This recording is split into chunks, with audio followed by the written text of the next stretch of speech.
So, ngayon, papakita ko naman kung paano natin i-email yung mga na-generate natin na ARPA-list data entry. So, attach lang natin siya. Attach file. Then, kung saan natin sinave, kunwari ito yan. So, etong tatlo yon. Yan. Then, open. Then, ang pinaka-subject natin dyan ay yan. Wait lang guys.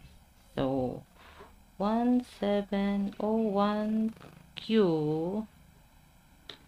South, then third quarter 2025.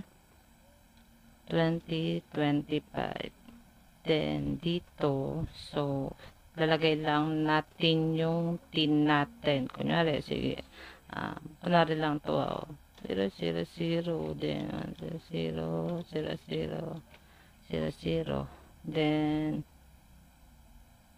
enter, then, kunyari, yung name nyo.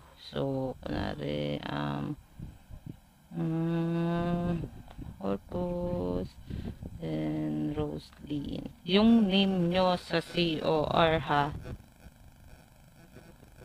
Yan. Then, recipient. So, i-submit natin siya sa e-submission.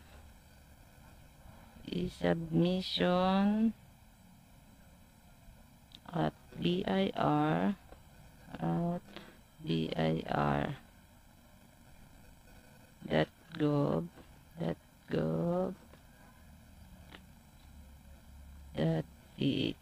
Yan.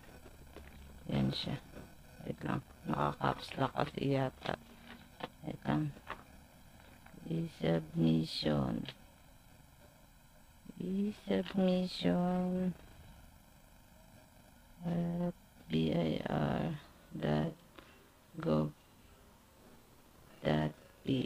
Yan. Diyan natin siya isi-send. Then, once na okay na, then, i-click lang natin tong send. Then, mag-wait tayo ng mga ilang araw. May marireceive tayo na email. May email na validate, ay wait lang, yung ano lang muna, yung parang katunayan na na-receive nila yung email natin, pero mag-i-email pa ulit sila, so dalawang email yan guys. Wait lang, submission, yan, wait lang, yan.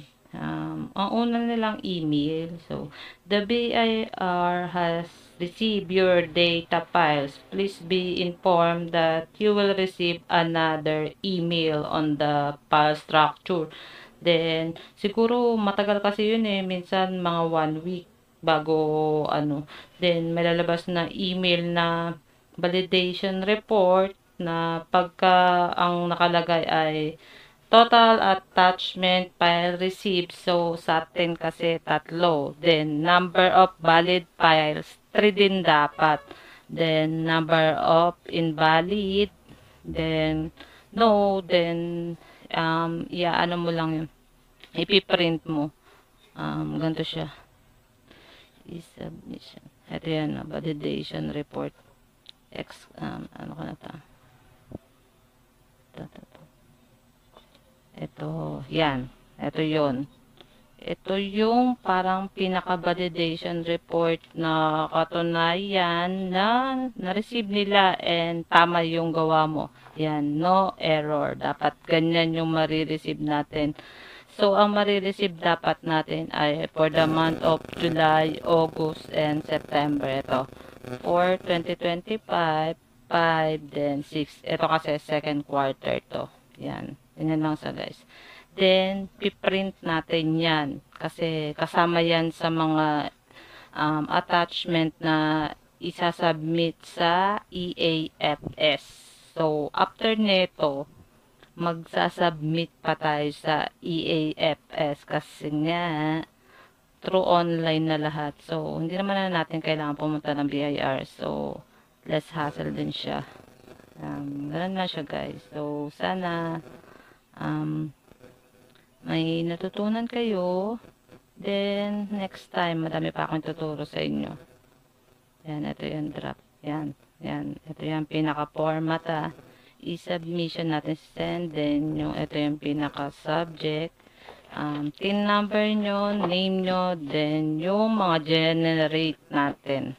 Yan, yan lang siya guys. So, thank you for watching.